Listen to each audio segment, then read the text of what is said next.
शम्मा जलाए रखना अश्कों की अंजुमन में, शम्मा जलाए रखना अश्कों की अंजुमन में। जब तक न जाने आए रूह छुप के बैठे तन में, शम्मा जलाए रखना अश्कों की अंजुमन में। 6 साल कोई छोटा अरसा नहीं होता भाभी जान।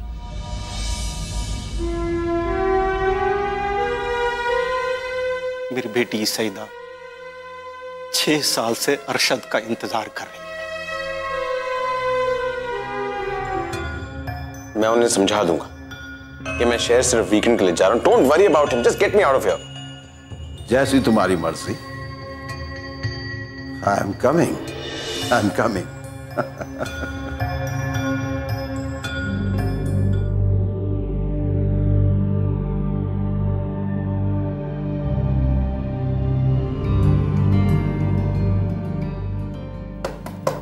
कौन? अरशद मियां मैं हूं बेटे। अरे अबू आइए ना। आराम तो नहीं फरमा रहे थे? जी बिल्कुल नहीं, बैठिए ना प्लीज। बेटी चीजें तुम बैठक में भूल गए थे।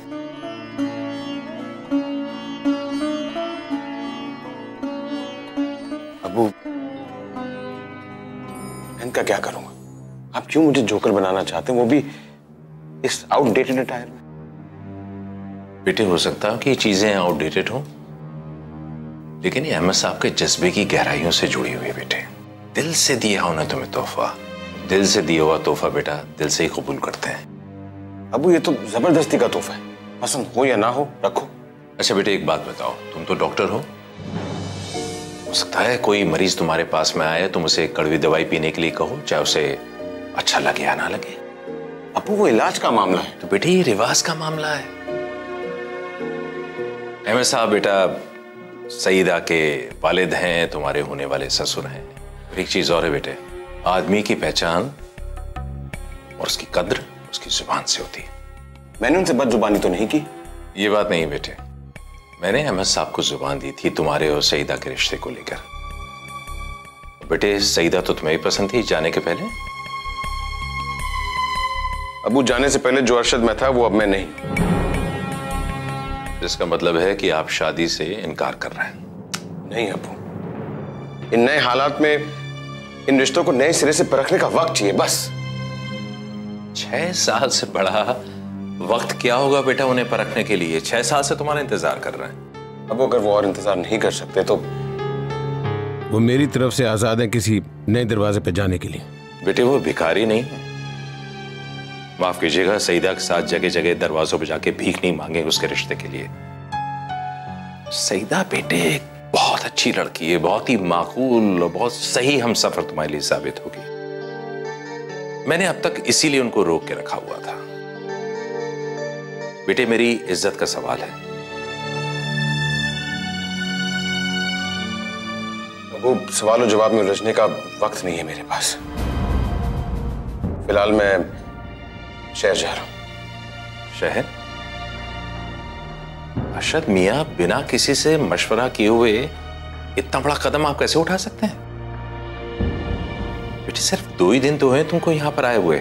देखो बेटे एक काम करता हूं, मैं अहमद साहब से कह देता हूं कि वो थोड़ा सा इंतजार कर ले। शादी टालने के लिए बेटा ये कदम मत उठाना। मैं शादी टालने के लिए नहीं, जिंदगी संवारने के लिए जा रहा हूं। फिलहाल 2-4 दिन के लिए जा रहा हूं, कुछ वक्त गुजारने के लिए। बेटा वक्त तो इस जगह भी गुजारा जा सकता है ना? जी अबू, गुजारा जा सकता है, लेकिन बोझ बनकर गुजरेगा। और अब बेफिक्र रहिए, 2-4 दिन में मैं वापस आ जाऊंगा। शादी वादी की बात तब कर लेंगे। फिलहाल मैं गौतम के घर जा रहा हूं, वो भी मेरे साथ शहर जा रहा है। इस गांव में सड़ चुका है वो। उधर से चाचा मुझे लेने आ रहे हैं। बेटे there is a contradiction in your statement. तुम कभी वहां जाने की बात करते हो, कभी लौट कर आने की बात करते हो। और ये मुदस्सर चचा, मैं चलता हूं।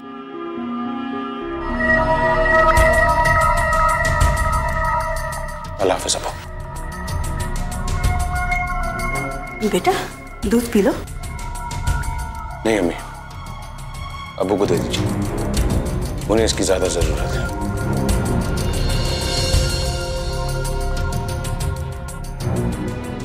ये कहाँ भागा जा रहा है जो माँ की भी सुध नहीं है?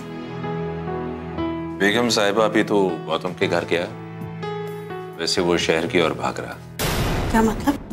मतलब ये है जुबैदा बेगम कि अरशद अभी तक लंदन में है। हमारा बेटा लौट कर नहीं आया।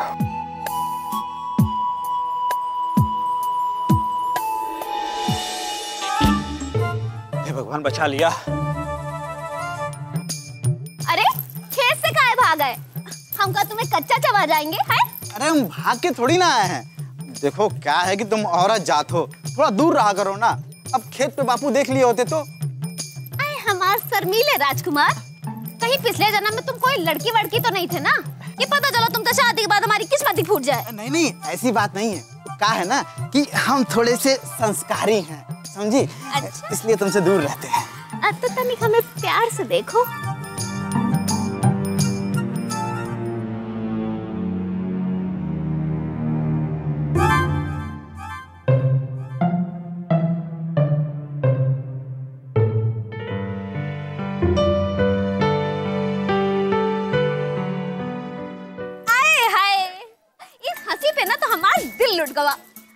पता है वो अरशद भाई ना उस सैयदा दीदी के साथ खेत से गुजरते हुए जा रहे थे।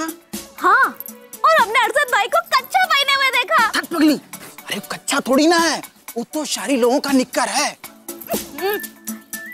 अरे जो भी है, पर पता है अरशद भाई ने सैयदा दीदी को ऐसे गले लगाया। सब करते हुए शर्म नहीं आती है का? अब जब उनको नहीं आ रही है तो तुमको क्या आ रही है? तुम क्या शर्मा रहे हो? वो बड़े लोग हैं, शहरी लोग हैं जी। अच्छा हम जा रहे हैं, खेत पे बापू हमारा बाट जो रहे होंगे। अब कहाँ जा रहे हो? अब जाते हुए कुछ कहोगे नहीं का? कल मिलेंगे। और का? हाय राम, फूटी हमारी किस्मत। अच्छा ई लो गन्ना खाओ, तुम्हारी तरह मीठा है, हमारा प्रेम भी तुम तक पहुंच जाएगा। जय बजरंगबली की।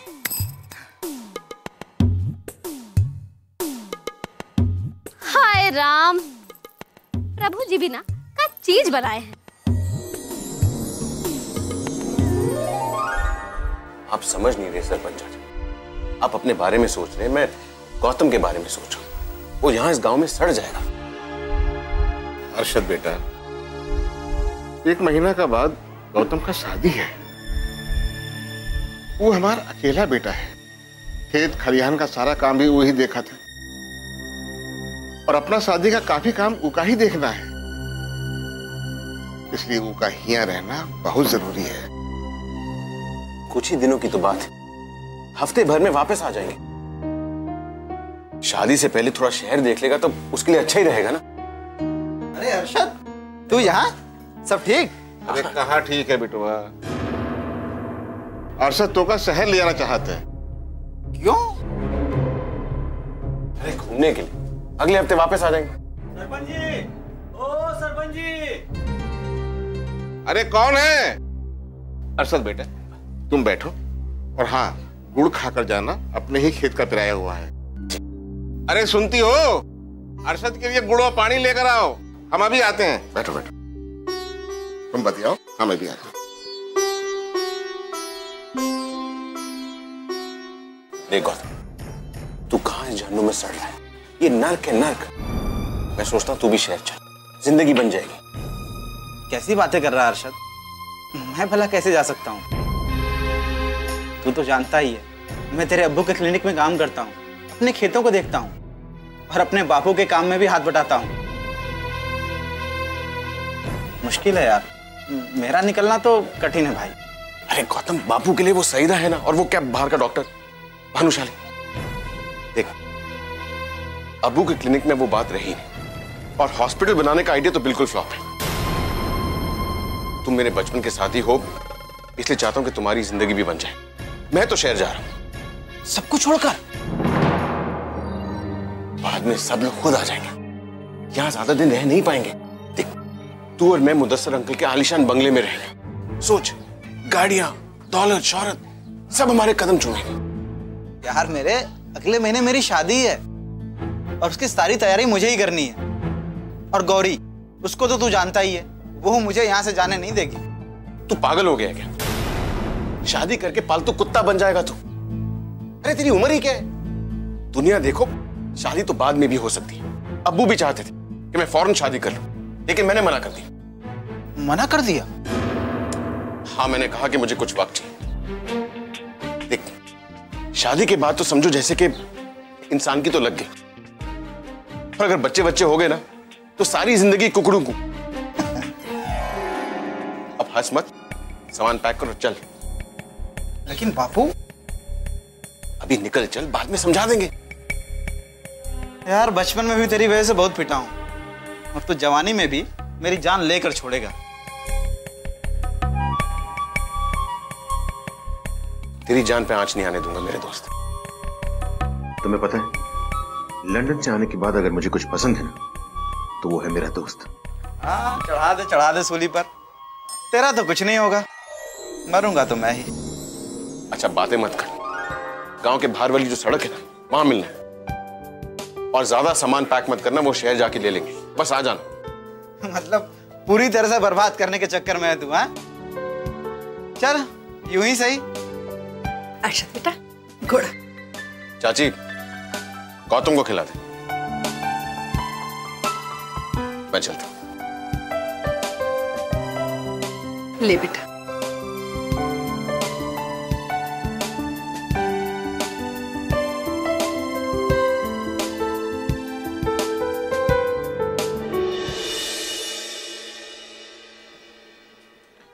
बेगम, हमने तो अपने ख्वाब और गुमान में भी नहीं सोचा था कि अरशद मियां में इतनी तब्दीली आ जाएगी। रहन सहन, पहनावा, ये सब चीजें तो छोड़ दीजिए, उनकी फिक्र में भी जमीन आसमान का फर्क आ गया। उम्र का तकाजा है। जब वो यहाँ से गया था तो 19 बरस का था। ये सब तब्दीली तो आनी ही थी। बेगम साहिबा, छोटी मोटी तब्दीलियां तो समझ में आता है। ये जो अरशद हमारे सामने घूम रहा है ना, मैं तो उसे पहचान भी नहीं पा रहा हूं। उनके तो तहज़्ज़ुब इकराम में एकदम से फर्क आ गया। चले गए हुजूर मज़ार पे, नेकर पहनकर, जूते पहनकर, और वो लाउड म्यूजिक बजाते हुए। मुजाविर साहब ने कुछ कह दिया, तुमसे उलझ गए। उस दिन अहमद साहब बेचारे आए थे, कितने प्यार से उनके लिए तोहफा लेकर आए थे। तोहफा कबूल करना तो दूर, कहने लगे इसे पहनकर तो मैं जोकर लगूंगा। समझ नहीं आता, पता नहीं किस सुपीरियरिटी कॉम्प्लेक्स को लेकर वो यहां पर वापस आए। इसका वो नुकसान भुगतेगा। अल्लाह ना करे नुकसान उठाए उसके दुश्मन। फिलहाल वो तो हम हैं, इसलिए वो नुकसान तो हमें उठाना ही पड़ेगा। आप भी ना दिल को ताड़ बनाने में माहिर हैं। अरे उसने कहा है ना। जी फरमाइए, क्या कहा है? देखिए, उसने कहा है ना कि 2-4 दिन में लौट आएगा। आपको भी सब्र से काम लेना था। उसके ऊपर एकदम से बोझ डाल देने से वो घबरा सा गया है। उसे शहर हो आने दीजिए, संभल जाएगा। फिर आप अपने हिसाब से चला लीजिएगा। अपने हिसाब से चला लीजिएगा? बेगम साहिबा, फिलहाल तो वो हमें चला रहा है और हमें चलना पड़ेगा, क्योंकि बेगम इसके अलावा कोई चारा भी नहीं। समझ में नहीं आता कि ये डॉक्टर है या सरकारी अफसर। किसानों के फायदे की हर स्कीम बताता है उनको। फसलों का इंश्योरेंस, किसान बीमा योजना, रोजगार के अवसर, RTI, सोचने समझने का अधिकार, न जाने अला भला क्या क्या। और तो और पाठशाला खोल लिया घर में उसने। शाम को पढ़ाता है उनको। हस्ताक्षर करने से पहले मजदूर पढ़ने लगे। 5-10 रुपए का भी घपला नहीं कर सकते। यही हाल रहा, मजदूर मूतने लगेंगे हमारे सर पे।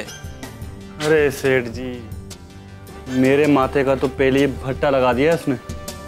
और तो और मुझसे पूछता है, मुझसे यूनानी की डिग्री कहाँ से हासिल की तुमने?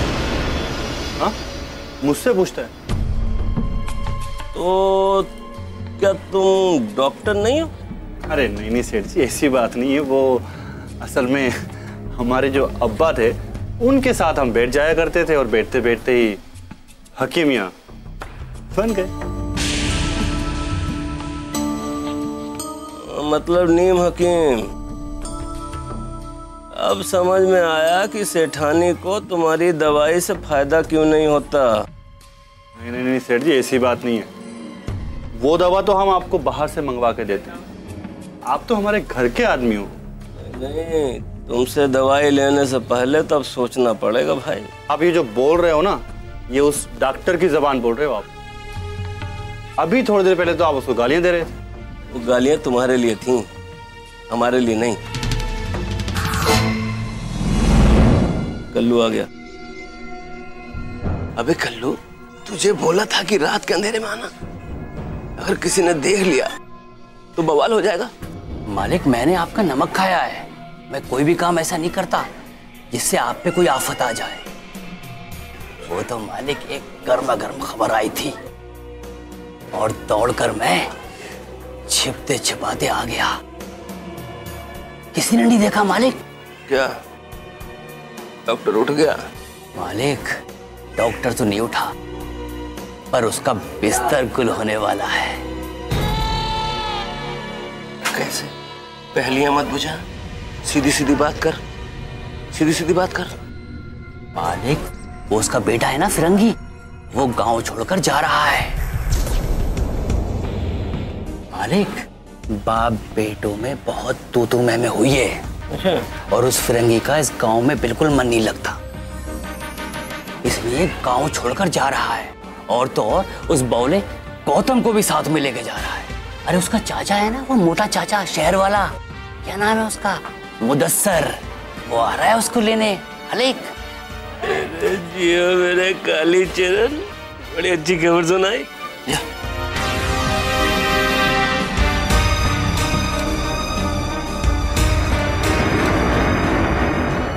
फिरंगी बेटा तो गया,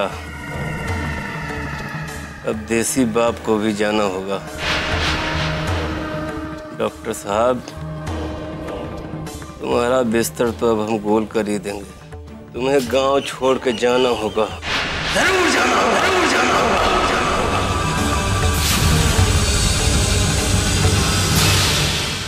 काय रे, उतर नीचे, खुदगर्ज, हमें छोड़ के शहर जाएगा तू? हाँ जाएंगे। अरे कोई हमेशा के लिए थोड़े ना जा रहे हैं हम। ठीक है, हम भी चलेंगे तेरे साथ। तुम कैसे जा सकत हो? कोई हमारी अभी शादी थोड़ी ना हुई है। तो इसमें कौन सी बड़ी बात है, अभी कर लेते हैं शादी। अरे बापू, बापू तो है नहीं, सरपंच ससुर जी, आप पंडित जी को बुलवा दो और हमारा लगन अभी करवा दो। अरे बिटिया, ये कैसे हो सकत है? अरे जाए दे ना, 2-4 दिन में वापस आ जाएगा। और वो शहर में जाके कोनो हिरनिया फंसा लिया तो सबका होगा, उसकी जिम्मेदारी कौन लेगा? अरे गौरी, तुम तो बिना मतलब के हम पर शक करती हो। अरे हम तो बजरंग बली के भक्त हैं, भला कभी ऐसा कर सकते हैं क्या? बताओ। सही कह रहा है गौतम, जाने दे बेटा, जाने दे। अच्छा, अब समझे हम सेठ जी, ये सब ना तुम्हारी मिली भगत है यहाँ से गौतम को हटाने की। तभी तो हम समझे कि इतनी बत्ती से मुंह से बाहर काहे आ जा रही है। हाँ, हमारा क्या है, हम तो तुम सबके भले के लिए कह रहे थे। वो जाए ना जाए, भाड़ में जाए। देख ले गौतम, शादी के पहले तुझे चढ़ा दिया छप्पर पे, शादी के बाद तो तुझे सूली पे चढ़ा देगी। अरे जाओ जाओ सेठ जी, अपनी राजनीति की पाठशाला कहीं और जाकर खोलना। हम तुम्हारे झांसे में नहीं आने वाले हैं। हाँ। अरे लेकिन गौतम बेटवा, छप्पर से तो पहले नीचे उतरो। अरे बापू, हम गौरी के डर से यहाँ थोड़ी ना चढ़े हैं। अब यहाँ नीचे कूद के पीटी उषा की तरफ भागेंगे ना, तो यहाँ हमको कोई पकड़ नहीं पाएगा। हाँ। अरे वो तो अरशद ने कहा था मुदस्सर चाचा की गाड़ी देखने के लिए, इसीलिए ऊपर चढ़ गए हम। हाँ। ये का पागलपन है? अरे इस उम्र में सठियाए गए हो का? अरे गाड़ी तो नीचे से भी दिख सकत है। अरे बापू, यहाँ से गाड़ी दूर तक दिखाई देती है ना। और बापू, गौरी का भी खतरा चढ़ जाता है ना। अच्छा, तो तुमको क्या लगता है कि हम ऊपर नहीं आ सकते का? हाँ? सरपंच ससुर जी, अब आप चिंता ना करो, अभी हम ऊपर जाके आपके बेटे और अपने होने वाले उनको उतार के लाते हैं। ये लो पकड़ो लाठी और जाओ। हे भगवान, अब तुम दोनों खुद ही निपटो, हम तो जाते हैं। और हाँ गौतम बिटुआ, 2-4 दिन में वापस आ जाना, शादी ब्याह का तैयारी भी करना है भाई। ठीक है बाबू, आ जाऊंगा। ठीक है, इन बच्चों से तो भगवान ही बचाए। रुक। अरे गौरी, मारना नहीं, चोट लग जाएगी। गौरी समझा करो। मर्द है ना तो वही रुक, हम अभी आते हैं, समझा? अरे गौरी, मर्द ना होते तो तू हमसे साजिश थोड़ी ना रचाती। देख गौरी, मारना मत, चोट लग जाएगी। गौरी देख, गौरी देख, तू औरत है, ऊपर मत चढ़ना। हम बता दे रहे हैं, चोट लग जाएगी, फालतू में बैंड बज जाएगा तेरा। अच्छा, बैंड तो हम अभी तुम्हारा बजाते हैं। वहाँ बैठे टर टर क्या कर रहे हो, समझे? अभी आते हैं। हाँ? अरे देखो देखो, हम कह रहे हैं चढ़ना मत, नहीं कूद जाएंगे हम। गौरी ऊपर मत चढ़ना, हम कह रहे हैं कूद जाएंगे हम। गौरी उतर रहे हो कि नहीं? हम आए ऊपर। नहीं, देखो चढ़ना मत, चढ़ना मत गौरी, हम बता दे रहे हैं।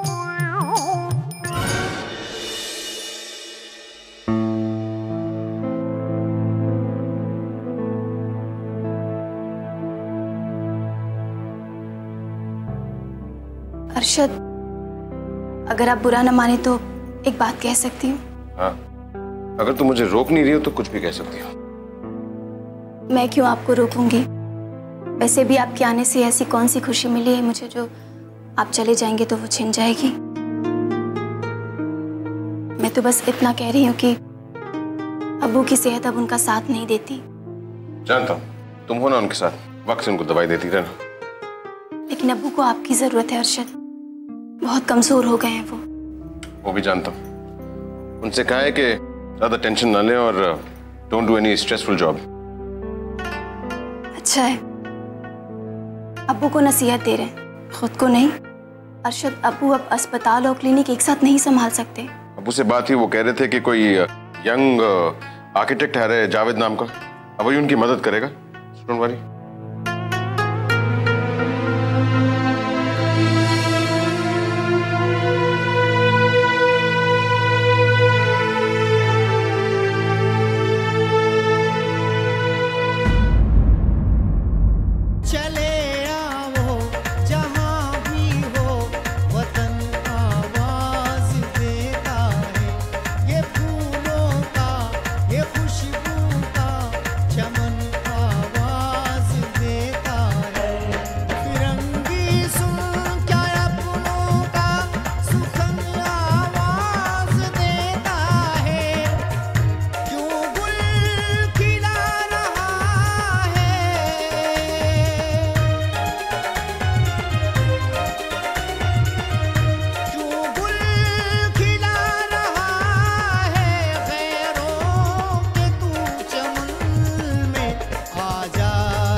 फिरंगी